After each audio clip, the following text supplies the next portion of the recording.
이제 다니엘이 그 세 친구와 함께 그 유다에서 뽑힘을 받고 가서 훈련을 받는 무리 중에 함께하게 됩니다. 그러던 중 한 사건이 벌어집니다. 왕이 이 이상한 그런 꿈을 꾸게 된 것이죠. 그런데 그 꿈을 해석할 수 있도록 그 바벨론의 술객들과 또 지혜자들을 불러 모으게 됩니다. 그랬더니 그들이 이야기합니다. 왕이시여, 당신의 꿈을 우리에게 알리소서. 그러면 우리가 그것을 해석해 드리겠습니다. 그랬더니 왕이 뭐라 그러냐면, 그건 누가 못하냐 그러는 거예요. 내가 꾼 꿈도 알아맞히고 해석도 해라. 아니 어떻게 그걸 한단 말입니까? 라고 지혜자들이 이야기를 하니까 왕이 뭐라 그러는가, 분노하면서 너희들이 시간을 끌고 나를 지체하게 만드는구나 라고 이야기하면서 이제 다 죽일 듯이 왕이 그들에게 분노를 합니다. 그랬더니 그 소문이 퍼지게 되고 그 소리가 다니엘의 귀에까지 들렸습니다. 이제 그 지역에 있었던 술객들과 또 왕의 분노가 어디에까지 미치냐면 데려다가 훈련받고 있는 그 유다의 청년들에게까지 미치게 되는 것이죠. 그래서 다니엘이 자신에게 한 번만 기회를 주면은 왕 앞에 서서 그것을 해석해 보겠다고 이야기를 합니다. 그리고 나서 다니엘이 하나님 앞에 기도할 때에 환상 중에 하나님이 그 느부갓네살 왕이 꾸었던 꿈을 보여주시고 그에 대한 해석까지도 알려주십니다. 그렇게 느부갓네살 왕이 도저히 자기도 알고 있었습니다. 이것을 마칠 수 있는 사람이 없을 것이다. 그렇지만 그것을 무리하게 요청했는데 이 다니엘이 그 무리한 요청에도 불구하고 해석을 해내는 것, 꿈을 알아맞힐 뿐만 아니라 해석까지 해내는 것을 보면서 다니엘이 이것이 가능했던 이유는 하나님이 내게 알려주셨다고 이야기를 하자 느부갓네살 왕이 너가 믿는 하나님은 신들 중에 신이로다. 그를 누구도 함부로 이야기할 수 없다라고 높입니다.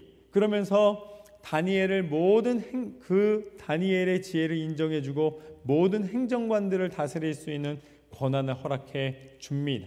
거기에다가 다니엘과 함께 온 세 친구 사드락, 메삭, 아벳느고를 추천했을 때에 왕이 그들에게도 지방을 맡겨서 행정을 할 수 있는 권한을 줍니다.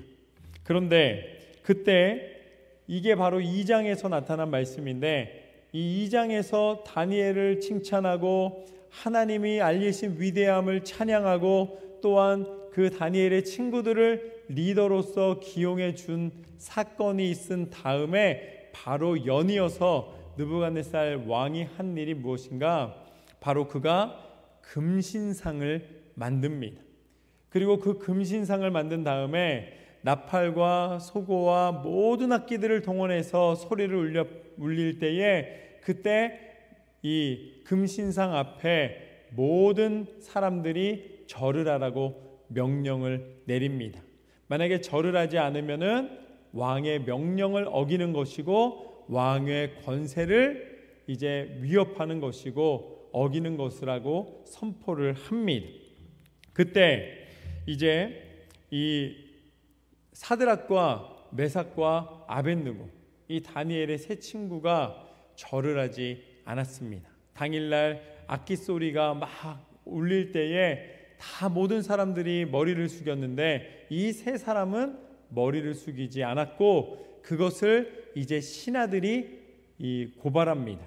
저들 당신이 유다에서 데리고 와서 당신이 훈련시킨 당신이 높여준 이 관료로 세운 이 세 명이 절을 하지 않는다고 고발을 하자 왕이 분노합니다. 그러면서 그들에게 이야기를 합니다.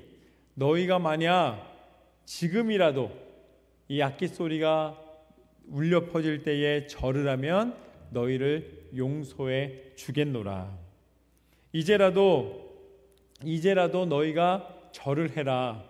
지금 능히 너희를 건질 수 있는 손이 누가 있겠느냐라고 이야기를 합니다. 그런데 이 장면에서 한 가지 우리가 질문이 하나 생깁니다. 사드락과 메삭과 아벳느고는 지금 신상 앞에 절을 하지 않았기 때문에 어려움을 겪고 있습니다. 그러면 다니엘은 어디 갔는가? 라고 많은 사람들이 질문을 합니다. 도대체 이 장면에서 그럼 다니엘은 금신상에게 절을 했기 때문에 이 어려움에서 면하여 있는 것인가? 라고 생각을 할 수가 있는 것이죠. 그런데 이 말씀을 잘 읽어보면 여러 가지 학설이 있지만 여러 가지 이론이 있습니다. 그렇지만 제가 이 말씀을 읽으면서 제가 해석하는 것은 이 왕이 금신상을 바로 앞에 다니엘이 꿈을 마친 것 때문에 하나님을 찬양하자마자 바로 만든 이유가 무엇일까라는 질문을 하게 됩니다. 그 이유는 이 바벨론 왕이 이 꿈을 마친 하나님의 그 지혜를 받은 다니엘이 놀라왔지만, 그렇지만 막상 하나님을 찬양하고 하나님의 위대하심을 인정하고 나서 보니까 자신이 다스리는 바벨론에 대한 자신의 위상과 자신이 섬기는 이 우상에 대하여서 더 이상 이 힘이 없어지는 것이 자신의 왕권과 연결되어 있다는 것을 발견하게 됩니다.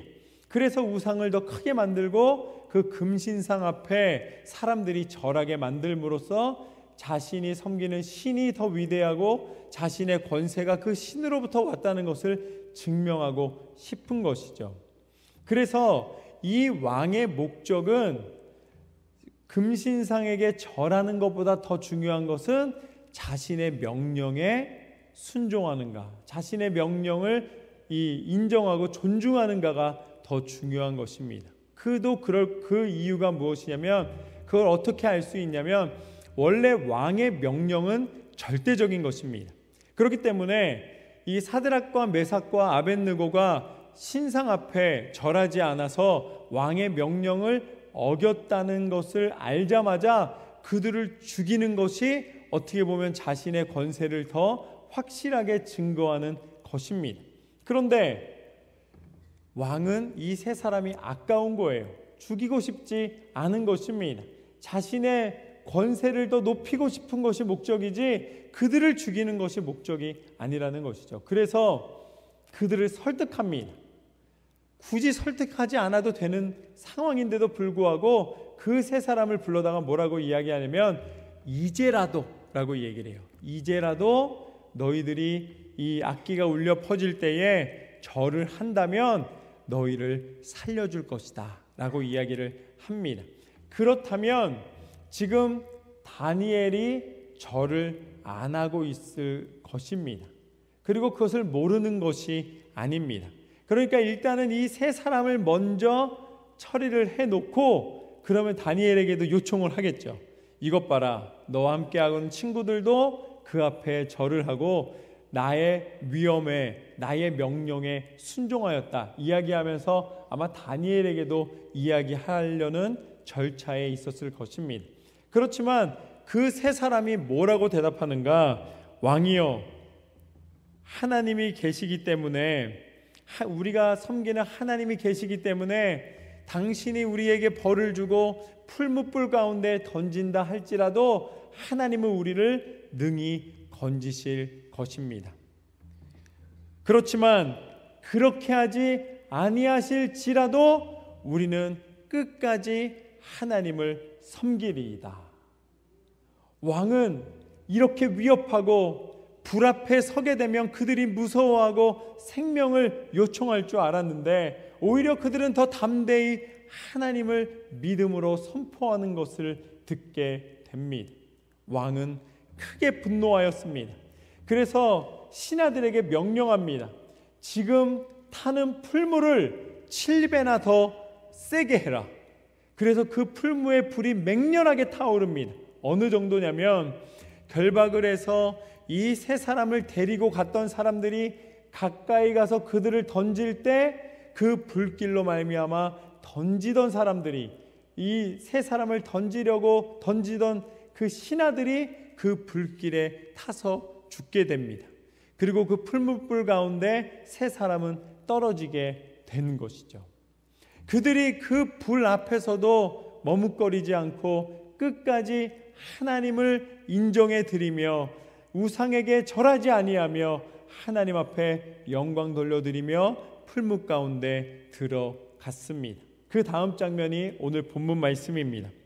24절 말씀을 보면 이렇게 나와 있습니다. 그때에 느부갓네살 왕이 놀라 급히 일어나서 모사들에게 물어 이르되 우리가 결박하여 불 가운데에 던진 자는 세 사람이 아니었느냐 하니 그들이 왕에게 대답하여 이르되 왕이여 올소이다 하더라. 이 왕이 이 세 사람을 아꼈던 것을 알 수 있는 장면입니다. 그렇기 때문에 끝까지 지켜보고 있는 것이죠. 그가 비록 분노하였고 오히려 이 세 사람에 대하여서 더 화가 났던 이유는 자신이 잘해줬는데 자신의 명령을 어기는 것이 오히려 이 느부갓네살 왕 입장에서는 괘씸한 마음이 들었기 때문에 더 분노하고 있는 것이죠. 그래서 거기를 집어넣었고 이 끝까지 지켜보고 있는 것입니다. 그런데 25절 말씀에 보면 이렇게 나와 있습니다. 왕이 또 말하여 이르되 내가 보니 결박되지 아니한 네 사람이 불 가운데로 다니는데 상하지도 아니하였고 그 넷째의 모양은 신들의 아들과 같도다 하고, 이 느부갓네살 왕이 가만히 보니까 분명히 풀무 가운데 세 사람이 떨어졌는데 끌고 갔던 사람들은 다 불에 타서 없어졌고 세 사람만 들어갔는데 불 속에 몇 명이 있는 것이 보였습니까? 네 사람이 있는 것이 보였던 것이죠.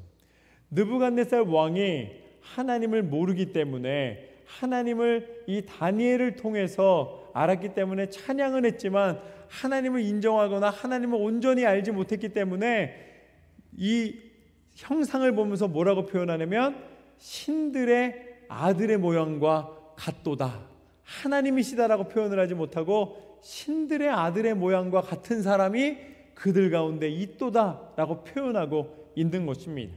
저는 그래서 이 세 사람과 더불어 하나님이 함께하고 계시고 그들 가운데 이 사람의 형상같이 보이는 것, 그분이 바로 저는 예수님이라고 생각을 합니다. 그러니까 이미 그곳에서 하나님이, 살아계신 하나님이 이 사드락 메삭 아벳느고를 보호하시며 함께하고 계시는 모습을 보게 됩니다. 이것이 오늘 말씀의 첫 번째 교훈입니다. 나의 고난 속에 하나님은 언제나 함께하고 계시노라. 하나님은 우리를 고난의 불 가운데 집어넣으시고 끝나는 분이 아닙니다.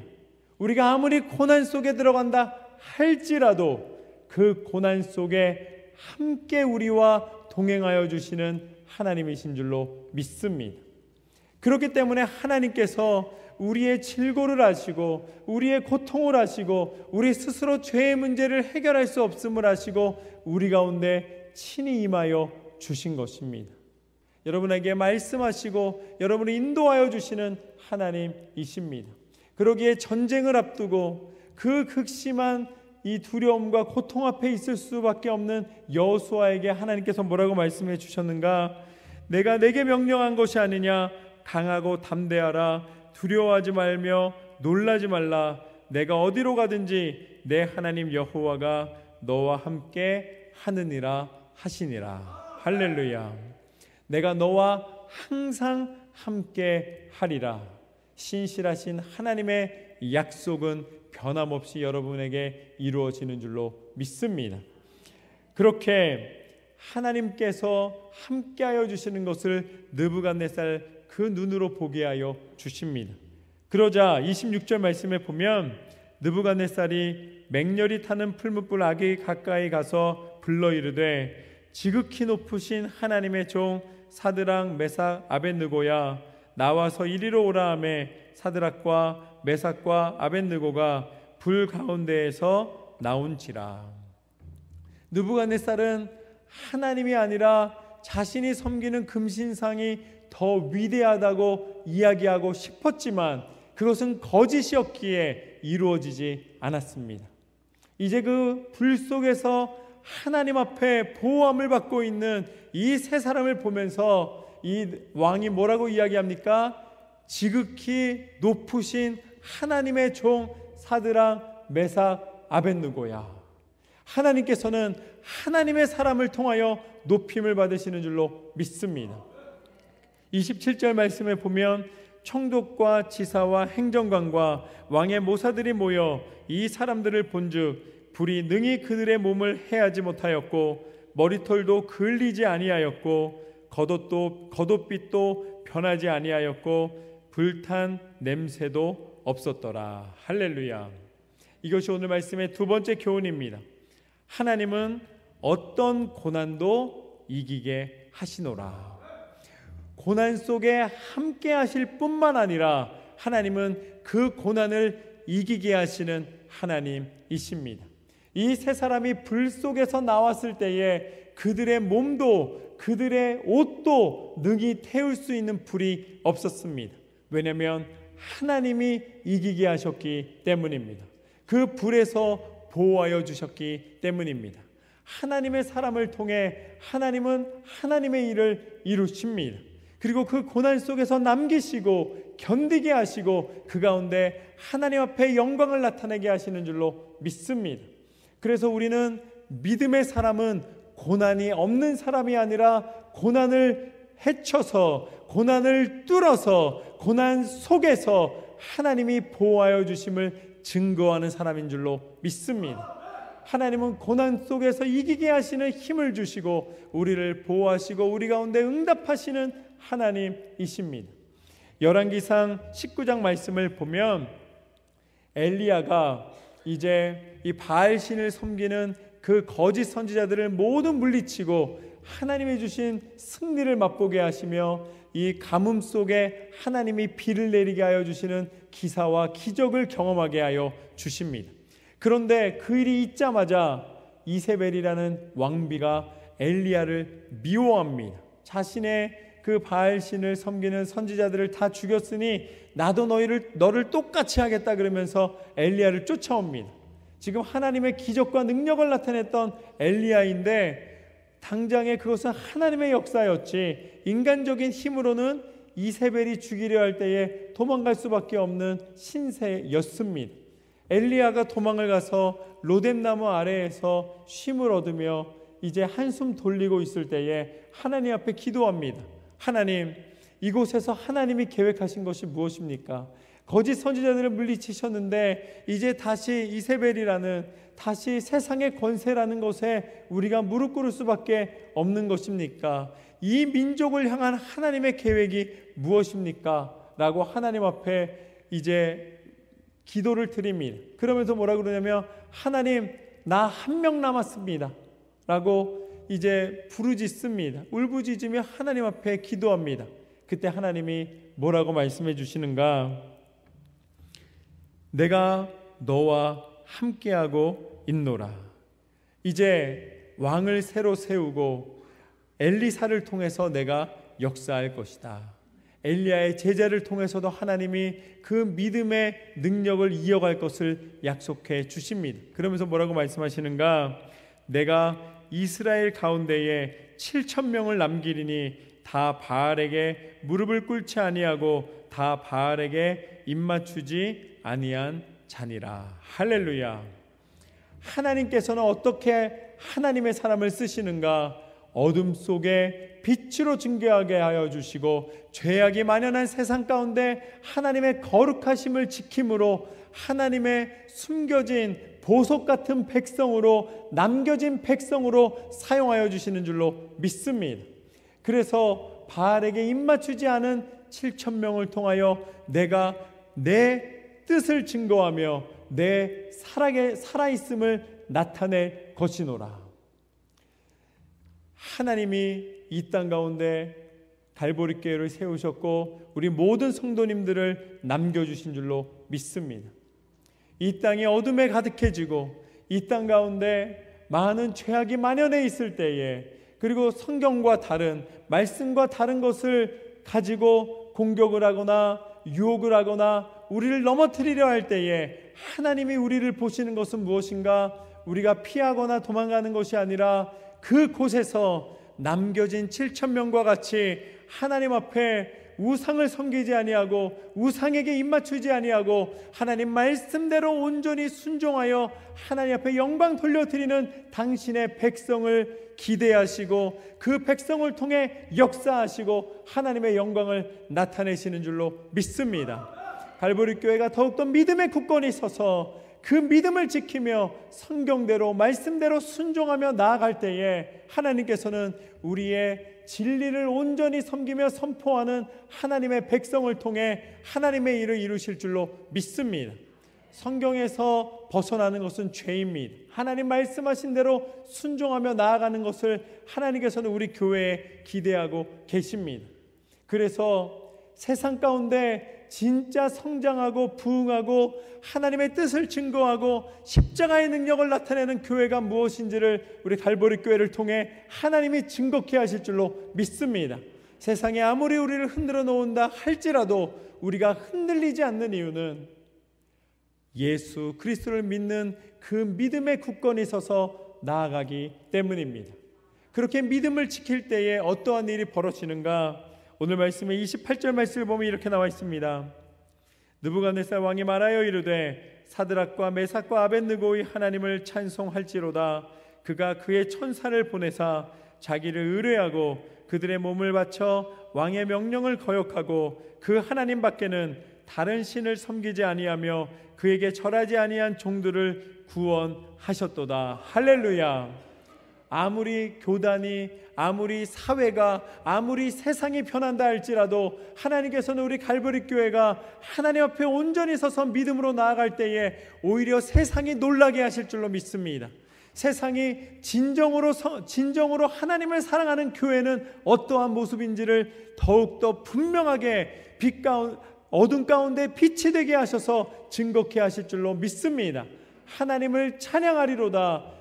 느부갓네살 왕, 이방 왕의 입술을 통해 증거하게 하신 것처럼 세상의 모든 사람들이 갈보리 교회가 하나님의 선한 일을 행하는 것을 보고 하나님의 영광을 나타내는 것을 보고 하나님을 찬송케 하며 하나님을 높여드리게 하실 줄로 믿습니다. 또한 그러므로 이제 조서를 내리노니 각 백성과 각 나라와 각 언어를 말하는 자가 모두 사드락과 메삭과 아벳느고의 하나님께 경솔히 말하거든 그 몸을 쪼개고 그 집을 걸음터로 삼을지니 이는 이같이 사람을 구원할 다른 신이 없음이니라 하더라. 왕이 드디어 사드락과 메삭과 아벳느고를 바벨론 지방에서 더욱 높이니라. 할렐루야. 이 세 사람을 높였을 때에 다니엘은 말할 것도 없는 것입니다. 하나님께서는 하나님을 신실히 섬기는 보석 같은 믿음의 사람을 통해 역사하여 주시는 줄로 믿습니다. 이것이 오늘 말씀의 세 번째 교훈입니다. 하나님의 사람은 하나님의 방법으로 높임을 받는다. 하나님이 그들을 불 속에서 건지셔서 하나님의 살아계심을 증거하셔서 세상으로 말하면 손해보는 것 같지만 하나님께서는 오히려 그것을 통해 영광 받으시고 오히려 바벨론 땅 가운데 하나님이 역사하심을 증거케 하신 줄로 믿습니다. 그리고 궁극적으로 하나님께서는 이스라엘을 회복시켜 주셨습니다. 하나님은 당신의 백성이 높임을 받는데 세상의 방법이 아니라 하나님의 방법으로 높여 주십니다. 하나님께서 그것을 이루셨다는 증거가 무엇인가? 그 증거가 바로 예수 그리스도이십니다. 예수님께서는 지극히 높은 하늘에서 이 땅 가운데 오셔서 우리를 사랑하시사 끝까지 사랑하여 주시고 십자가를 지고 죽으시기까지 우리를 포기하지 않으셨을 뿐만 아니라 그 죽음을 통하여 다시 완전한 죽음이 완전한 생명의 능력의 부활로 다시 부활의 몸을 힘입으시사 부활의 첫 열매가 되시사 모든 믿는 자들의 천국의 소망을 허락하여 주셨습니다. 이제 예수 그리스도를 믿는다는 것은 무엇인가? 이 땅 가운데 거하는 인생이 아니라 하나님이 다시 그를 높여 천국 백성 삼아주시고 하나님의 자녀 삼아주시고 기도할 때에 하나님의 권세와 영광을 선포케 하여 주시는 줄로 믿습니다. 그리스도 예수 안에 우리의 소망이 있고 우리가 낮은 자 같으나 높인 자가 되게 하여 주시고 우리는 겸손한 자 같으나 하나님께서는 그를 지극히 높여 하나님의 영광의 통로로 사용하여 주실 줄로 믿습니다. 그 예수님을 바라보며 끝까지 승리하는 우리의 삶이 되시기를 주님의 이름으로 축원합니다. 오늘 말씀을 통해 우리는 세 가지의 은혜를 나누었습니다. 첫 번째, 나의 고난 속에서 하나님은 언제나 함께 하신다. 하나님이 여러분의 손을 절대 놓지 않으신다는 사실을 기억하십시오. 두 번째, 하나님은 어떤 고난도 이기게 하시노라. 고난 속에서 함께 하신 하나님이 응답하신 하나님, 이기게 하시는 하나님이십니다. 마지막으로 하나님의 사람은 하나님의 방법으로 높임을 받는다. 결국 순종하여 나아가는 당신의 백성을 높이시사 하나님의 영광을 드러내게 하시는 줄로 믿습니다. 이 말씀 기억하면서 끝까지 승리하시기를 주님의 이름으로 축원합니다.